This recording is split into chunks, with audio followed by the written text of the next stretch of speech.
Bedtime Stories with Issy. Are you ready to share a new story? Well, I have chosen a rather musical story to share.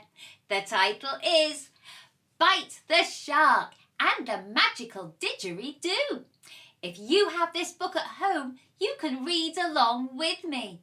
The author, the person who has written this story, is Nigel McGee, and the illustrator, the person who has drawn all the pictures, is Monica Jakowicz. Now in this story, we're going to meet Bite the Shark. He is not like ordinary sharks. And here's a question. What is a didgeridoo? Shall we read and find out? Bite the Shark and the Magical Didgeridoo. This is Bite. Bite is a friendly great white shark. He loves to swim, play, explore, and of course, eat. But there is something about Bite that makes him a little unusual. Unlike his other shark friends, who are carnivores because they eat meat, and pescatarians because they eat seafood, Bite only eats plants. He's a vegetarian shark. Bite doesn't mind being different. He loves how being a vegetarian makes him strong and healthy. In fact, he is so strong and healthy that the mer-King and Queen made him the guardian of Kingdom Underwatervania, which is a big deal if you live underwater. One night, while Underwatervania slept under the moon's shimmering reflection, the duty guard felt very strange and very, very sleepy. She tried everything to stay awake. First, she did star jumps. That didn't work. Next, swimming on the spot. That didn't work. She even gobbled down 6 coffee cockles and drank 2 chocolate sea cucumber smoothies. That didn't work either. I can't understand why I feel so. The guard never got to finish the sentence, falling into a deep and peaceful sleep. Behind a nearby rock, a group of naughty crocodiles giggled to themselves. Too easy! Good one, mate! Hee hee hee! This magical didgeridoo is amazing! Less of the chat, said the crocodile boss. We still have work to do. Next stop, the royal bedroom. Then the treasure room. The naughty crocodiles crept into the underwater castle.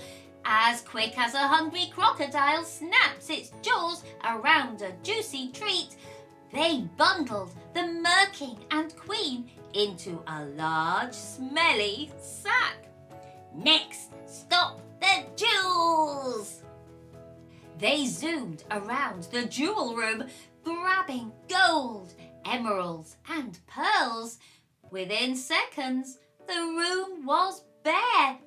Within minutes, they were heading back to their den, pleased with their prized catch of the day.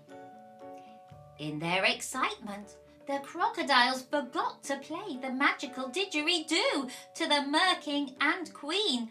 They hadn't noticed that the quick-witted Queen had cut a little hole in the bag and dropped pearls from her necklace along the way.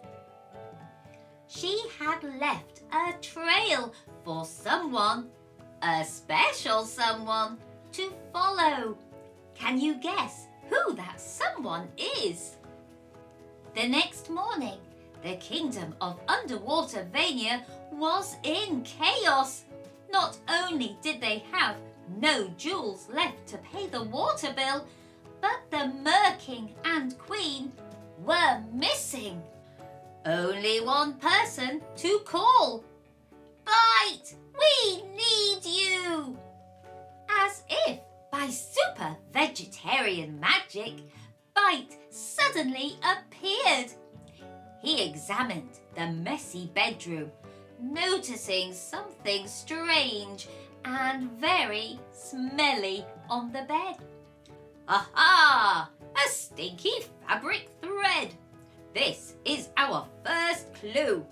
The robbers kidnapped our mer-King and queen, putting them in a smelly sack. Bite swam over to the treasure room, noticing another interesting thing. A cork hat. This is our second clue. And I know who did this. It's those naughty crocodiles.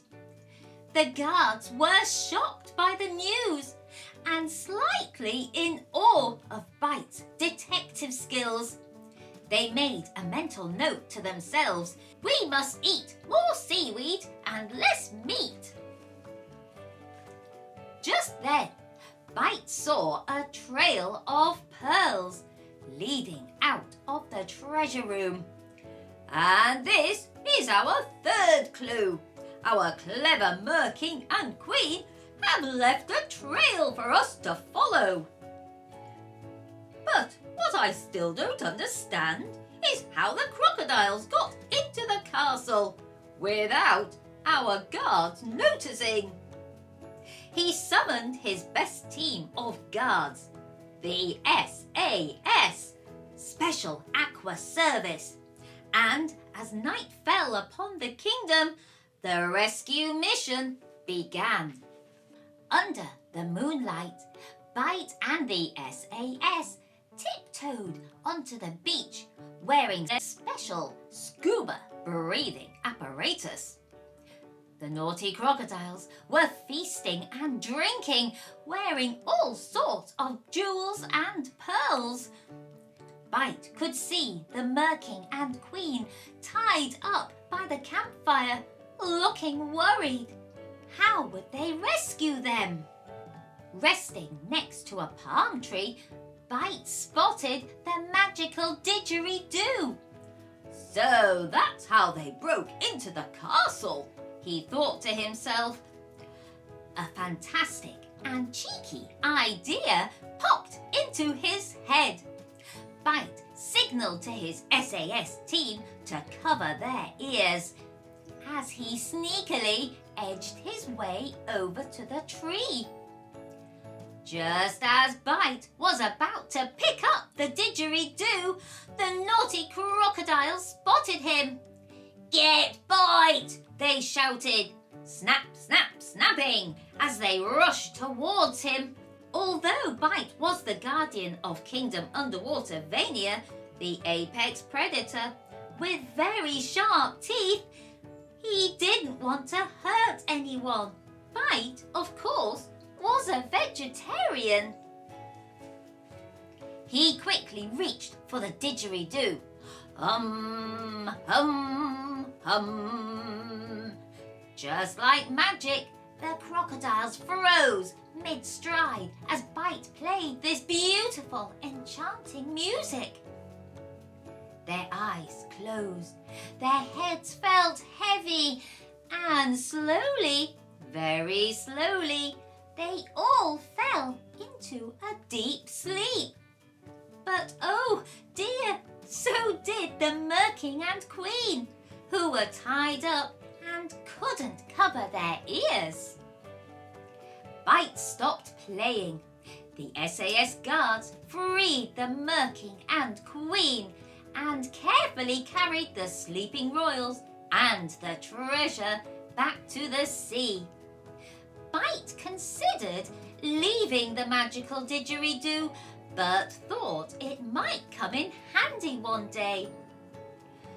Just one more thing, he said, pushing all the snoring crocodiles together as though they were having one big cuddle.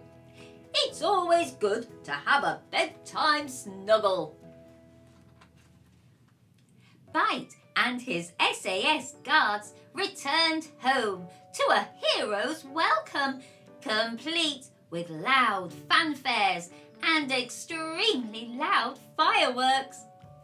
It didn't take long before the bright and colourful lights, crashes and bangs woke up the snoring mer-King and Queen. After the medal presentation, Bite was ready for bed.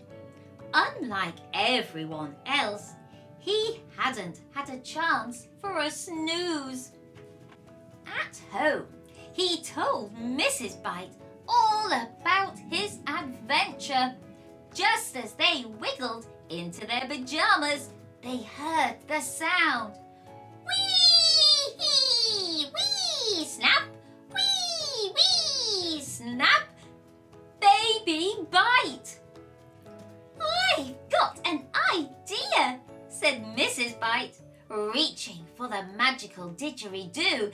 No sooner as she played, Baby Bite fell into a deep and peaceful sleep. So did Bite. He had forgotten to cover his ears.